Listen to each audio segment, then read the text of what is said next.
Hello guys, आज की video में हम बाबा साहेब डॉक्टर भीमराव अंबेडकर जी द्वारा लिखित पुस्तक जाति का विनाश पढ़ने वाले हैं, जिसमें लिखा हुआ है एक व्याख्यान जो दिया नहीं जा सका 1936। इस पुस्तक का नाम है जाति का विनाश। लाहौर के जात पात तोड़क मंडल के वार्षिक अधिवेशन 1936 के लिए डॉक्टर बी.आर. अम्बेडकर द्वारा तैयार किया गया व्याख्यान जो इसलिए दिया नहीं जा सका क्योंकि स्वागत समिति ने अधिवेशन को यह कहकर रद्द कर दिया था कि व्याख्यान में व्यक्त किए गए विचार अधिवेशन को स्वीकार्य नहीं होंगे। इस सम्मेलन की अध्यक्षता के लिए मैं क्यों अनुपयुक्त हूँ? बाबा साहब कहते हैं कि इस सम्मेलन की अध्यक्षता के लिए मैं क्यों अनुपयुक्त हूँ। मित्रों, जात पात तोड़क मंडल के जिन सदस्यों ने अत्यंत ही कृपापूर्वक मुझे इस अधिवेशन की अध्यक्षता करने के लिए आमंत्रित किया है,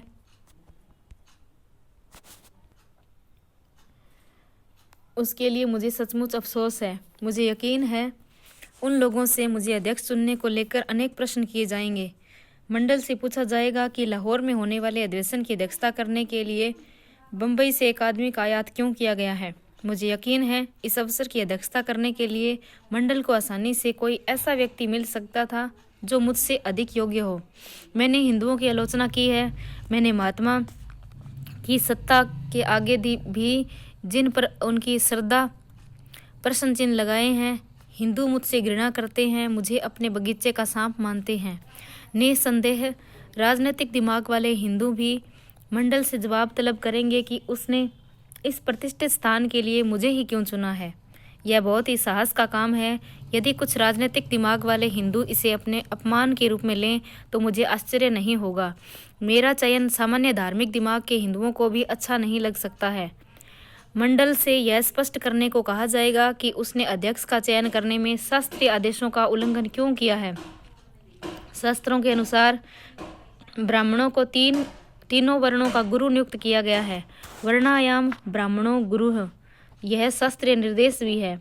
अतः मंडल को मालूम है कि किसी भी हिंदू को किससे शिक्षा लेनी चाहिए और किससे शिक्षा नहीं लेनी चाहिए। शास्त्र हिंदू को किसी भी व्यक्ति को गुरु स्वीकार करने की अनुमति नहीं देता, वह चाहे कितना भी बुद्धिमान हो, वह चाहे कितना ही विद्वान हो। महाराष्ट्र के ब्राह्मण संत रामदास ने, जिनके बारे में कहा जाता है कि उन्होंने शिवाजी को हिंदू राष्ट्र स्थापित करने के लिए प्रेरित किया था, यह बात बहुत साफ कर दी है। दासबोध में जो मराठी में लिखा एक सामाजिक राजनीतिक धार्मिक ग्रंथ है, हिंदुओं को संबोधित करते हुए रामदास पूछते हैं, क्या हम किसी अत्यंज को इसलिए अपना गुरु स्वीकार कर सकते हैं क्योंकि वह पंडित या विद्वान है? रामदास इसका उत्तर देते हैं, नहीं। इन प्रश्नों का उत्तर क्या देना है यह मुझे मंडल पर ही छोड़ देना चाहिए।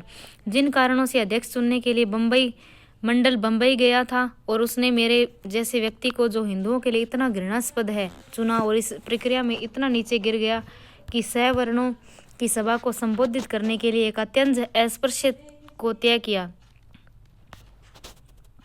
इसकी सबसे ज़्यादा जानकारी मंडल को होगी।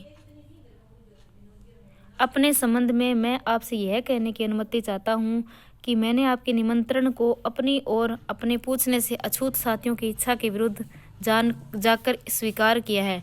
मैं जानता हूँ हिंदू मुझसे घृणा करते हैं। मैं यह भी जानता हूँ कि उनके बीच में एक अवांछित व्यक्ति हूँ। यह सब जानने के कारण मैंने सदा अपने को उनसे अलग रखा। मैं उन पर अपने को थोपना नहीं चाहता।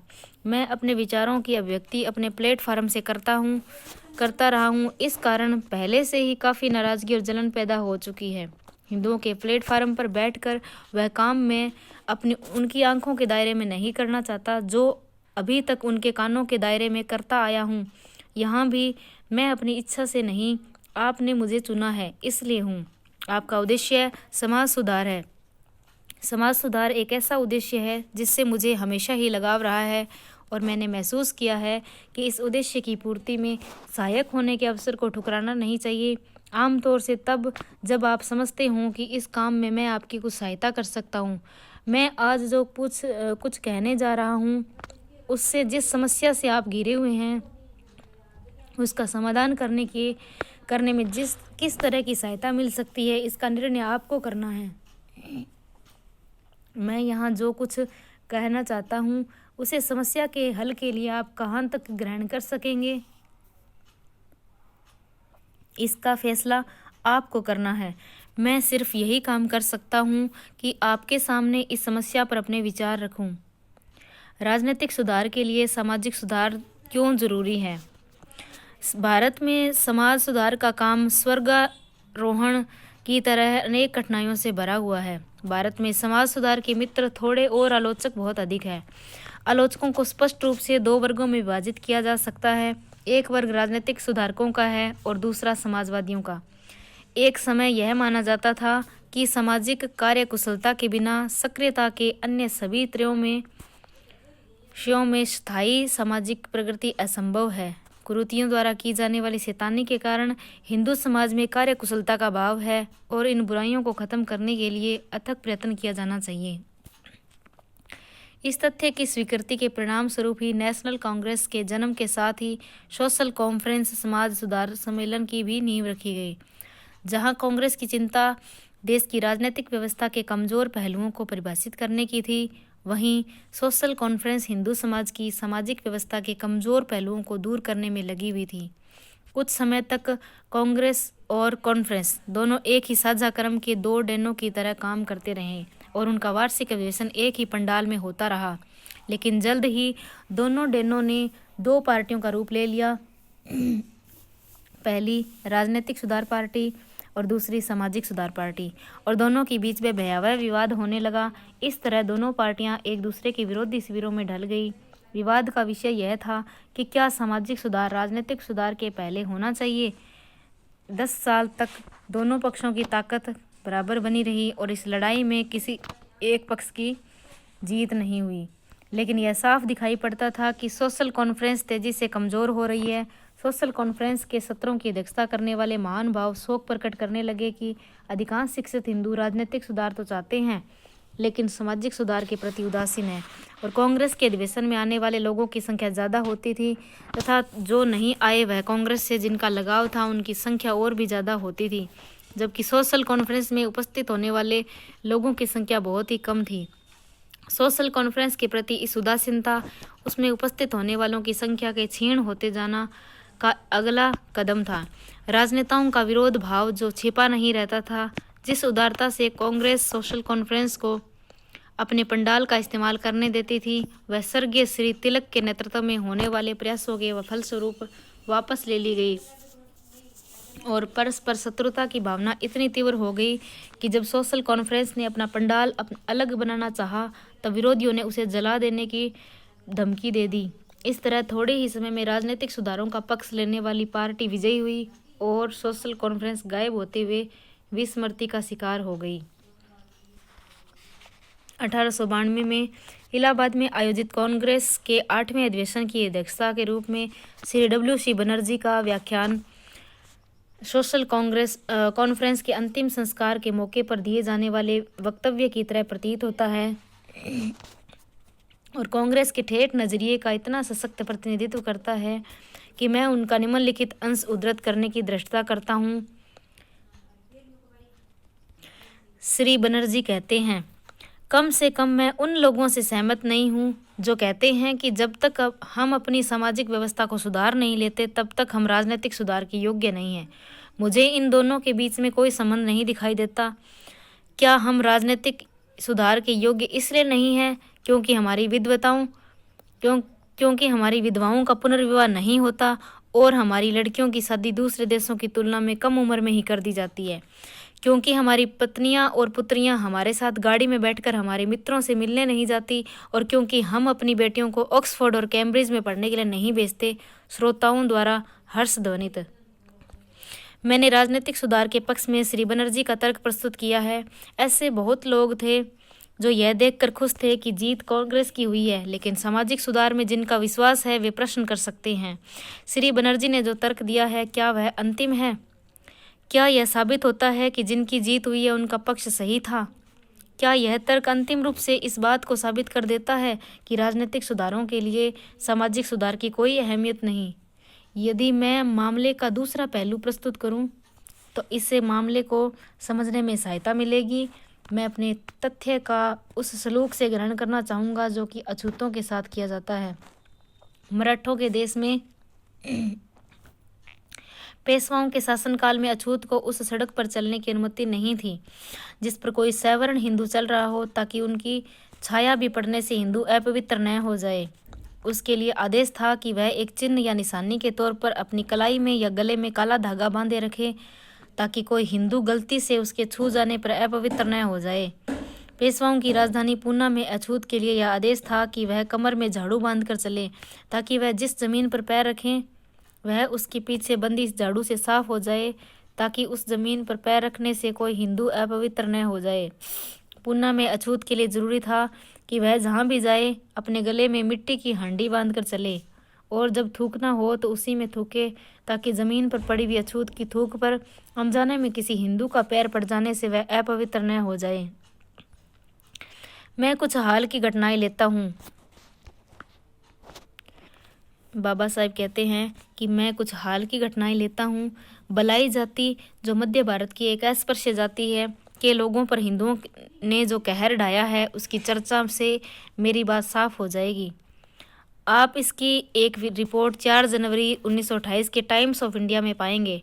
टाइम्स ऑफ इंडिया के संवाददाता ने रिपोर्ट दी थी कि इंदौर जिले के सवर्ण हिंदुओं यानी कालोटों, राजपूतों और ब्राह्मणों, कनरिया, बिचौली, हफ्सी, बिचौली, मर्दाना और 15 अन्य गांवों के पटेलों और पटवारियों ने अपने अपने गांव के बलाइयों से कहा कि अगर तुम लोग हमारे साथ रहना चाहते हो तो तुम्हें इन नियमों का पालन करना होगा।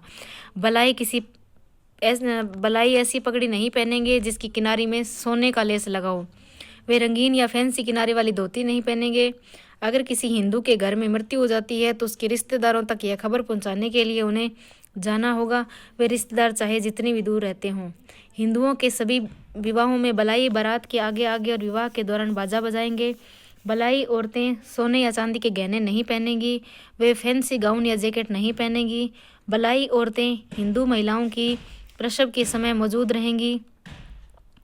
बलाई मेहनताने की मांग किए बिना सेवाएं प्रदान करेंगे और हिंदू उन्हें खुशी खुशी जो कुछ देंगे उसे वे स्वीकार करेंगे। जिन बलाइयों को वे ये नियम मंजूर नहीं होंगे उन्हें गांव छोड़कर चले जाना होगा। बलाइयों ने इन नियम को मानने से इनकार कर दिया और हिंदुओं ने उन्हें प्रताड़ित करना शुरू कर दिया। बलाइयों को गांव के कुओं से पानी लेने पर रोक लगा दी गई और उन्हें अपने मवेशी चराने के लिए ले जाने पर रोक लगा दी गई। बलाई उस जमीन से नहीं गुजर सकते थे जो किसी हिंदू की थी, जिसका मतलब था कि अगर किसी बलाई के खेत के चारों ओर हिंदू के खेत है तो वह अपने खेत तक नहीं पहुंच सकता। हिंदुओं ने अपने मवेशी बलाइयों के खेतों में चरने के लिए छोड़ दिए। बलाइयों ने अपने उत्पीड़न के खिलाफ दरबार में याचिकाएं भेजी, यानी इंदौर के दरबार में, लेकिन चूंकि उन्हें समय पर राहत नहीं मिली और उन पर अत्याचार जारी रहा, इसलिए सैकड़ों बलाइयों को अपने स्त्री बच्चों सहित उन गांवों को छोड़कर वहां उनके बाप दादा पीढ़ियों से रहते आए थे, उन्हें धार, देवास, बागली, भोपाल, ग्वालियर और दूसरे निकटवर्ती राज्यों से गाँव में चले जाना पड़ा। इन नई जगहों पर उनके साथ जो कुछ बीता इसे वर्तमान में हमारे विचार क्षेत्र से बाहर रखा जा सकता है। गुजरात के अंतर्गत कविथा जो ग्राम की घटना अभी पिछले साल की है। कविथा के हिंदुओं ने जो अछूतों को हुक्म दिया है कि वे अपने बच्चों को गांव के सरकारी स्कूल में पढ़ने के लिए न भेजें। कविता के अछूतों को सवर्ण हिंदुओं की मर्जी के खिलाफ जाकर अपने नागरिक का भोग करने की हिम्मत दिखाने के लिए क्या क्या भोगना पड़ा, यह सबको पता है, इसलिए उसका विस्तार से वर्णन करने की जरूरत नहीं है। दूसरी घटना गुजरात के अहमदाबाद जिले के जानू गांव की है। नवंबर 1935 में वहां के खाते पीते अछूत परिवारों की स्त्रियां धातु के बर्तनों में पानी लाने लगी। अछूतों के द्वारा धातु के बर्तनों का उपयोग हिंदुओं को अपनी प्रतिष्ठा के खिलाफ लगा और उन्होंने इस बेअदबी के लिए अछूत औरतों पर हमला कर दिया। जयपुर रियासत के चकवारा गांव में हुई एक ताज़ा घटना की रिपोर्ट सामने आई है। समाचार पत्रों में प्रकाशित रिपोर्टों से पता चला है कि चकवारा में एक अछूत ने तीर्थ यात्रा से लौटकर धार्मिक कर्तव्य के रूप में गांव के अछूत परिवारों को भोज का निमंत्रण दिया। मेजबान अपने मेहमानों को शानदार भोज देना चाहता था, सो कुछ व्यंजनों में घी पड़ा था। बेचारे अछूत मेहमान भोजन कर ही रहे थे कि सैकड़ों हिंदू लाठी लेकर वहां पर पहुंच गए, उनका भोजन खराब कर दिया और अछूतों की पिटाई करने लगे, जो अपना खाना बीच में छोड़कर अपनी जान बचाने के लिए भाग चले। अपना बचाव करने में असमर्थ उन अछूतों पर यह जानलेवा हमला क्यों किया गया? क्योंकि अछूत मेजबान इतना भ्रष्ट था कि घी में बना हुआ खाना परोस रहा था और अछूत में मेहमान इतने मूर्ख थे कि घी का स्वाद चख रहे थे। निश्चय ही घी संपन्न लोगों के खाने की चीज़ है, लेकिन यह बात किसी भी के दिमाग में नहीं आ सकती कि घी खाना उच्च सामाजिक हैसियत का चिन्ह है। किसी नीची जातियों का कोई अधिकार नहीं है। लेकिन चकवारा के हिंदुओं की सोच अलग थी। उन्हें यह सोचना सही लगा कि अस्पृश्यतों ने घी को अपने भोजन का एक अंग बनाकर उनका अपमान किया है। उन्हें पता होना चाहिए था कि यह उनकी चीज़ नहीं हो सकती, यह तो हिंदुओं की इज्जत की चीज़ है। और यही सोचकर उन्होंने दलितों से बदला लिया। इसका अर्थ यह है कि किसी अस्पृश्य के पास साधन हो तब भी उसे घी का इस्तेमाल बिल्कुल नहीं करना चाहिए, क्योंकि यह हिंदुओं की अवज्ञा होगी। यह 1 अप्रैल 1936 या उसके आसपास की घटना है। तथ्यों को सामने रखने के बाद अब मैं सामाजिक सुधार के पक्ष में अपनी बात रखूंगा। ऐसा करते समय मैं जहां तक संभव है श्री बनर्जी का अनुकरण करूंगा और राजनीतिक दिमाग वाले हिंदुओं से पूछूंगा, जब आप अपने ही देशवासियों के एक बड़े हिस्से को जिसे अस्पृश्य सरकारी स्कूलों में पढ़ने नहीं देते, तो क्या तब भी आप राजनीतिक सत्ता पाने की योग्यता रखते हैं? जब आप उन्हें सार्वजनिक कुओं से पानी नहीं लेने देते, तो क्या तब भी आप राजनीतिक सत्ता पाने की योग्यता रखते हैं? जब आप उन्हें अपनी इच्छानुसार कपड़े या गहने नहीं पहनने देते, क्या तब भी आप राजनीतिक सत्ता पाने की योग्यता रखते हैं? जब आप उन्हें मर्जी के खिलाफ खाना खाने नहीं देते, क्या तब भी आप राजनीतिक सत्ता पाने की योग्यता रखते हैं? मैं ऐसे सवालों की झड़ी लगा सकता हूं, पर इतने ही काफ़ी है। स्वयं श्री बनर्जी इन प्रश्नों का क्या उत्तर देते? मुझे विश्वास है किसी भी समझदार आदमी की यह हिम्मत नहीं होगी कि वह इन प्रश्नों का उत्तर हाँ कहकर दे।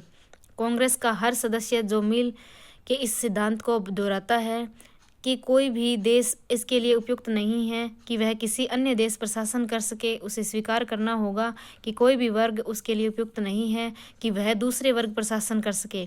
फिर ऐसा कैसे हुआ कि सामाजिक सुधार पार्टी युद्ध में पराजित हो गई? इसे ठीक में समझने के लिए इसे विचार करना आवश्यक है कि सुधारक किस तरह के सामाजिक सुधार के लिए आंदोलन कर रहे थे। इस संदर्भ में सामाजिक सुधार की 2 अलग अलग किस्मों और उनके बीच मौजूद फर्क को समझना आवश्यक है। एक है हिंदू परिवार में सुधार और दूसरा है हिंदू समाज के पुनर्गठन और पुनर्रचना के द्वारा सामाजिक सुधार। विधवा पुनर्विवाह, बाल विवाह, स्त्री शिक्षा आदि विषय सामाजिक सुधार पारिस्थितिकी सुधार के अंतर्गत आते हैं तथा जाति प्रथा को समाप्त करना सामाजिक सुधार के अंतर्गत आते हैं। सोशल कॉन्फ्रेंस एक ऐसी ही संस्था थी जिसका सरोकार सवर्ण हिंदू परिवारों में सुधार से था। इसमें अधिकतर सवर्ण जातियों के प्रबुद्ध लोग थे। वे जाति को समाप्त करने के लिए आंदोलन करना जरूरी नहीं समझते थे, या उनमें इस तरह का आंदोलन करने का साहस ही नहीं था। स्वाभाविक था कि उनमें विधवा के दोबारा विवाह करने पर पाबंदी, बाल विवाह इत्यादि बुराइयों से दूर करने की छटपटाहट थी, क्योंकि ये बुराइयां उनके बीच प्रचलित थी और उन्हें ये व्यक्तिगत रूप से महसूस करते थे। वे हिंदू समाज में सुधार लाने के लिए नहीं उठ खड़े हुए। जो युद्ध लड़ा जा रहा था उसके केंद्र में पारिवारिक सुधार का प्रश्न था। जाति व्यवस्था को भंग करने के अर्थ में सामाजिक सुधार से इसका कोई संबंध नहीं था। सुधारकों ने इसे कभी भी अपना मुद्दा नहीं बनाया। यही वजह है कि सामाजिक सुधार पार्टी लड़ाई हार गई। तो ये था भीमराव अंबेडकर जी द्वारा लिखित पुस्तक जाति का विनाश। इसका अगला पार्ट हम अगले वीडियो में करने वाले हैं। तब तक के लिए थैंक यू। जय हिंद, जय भारत।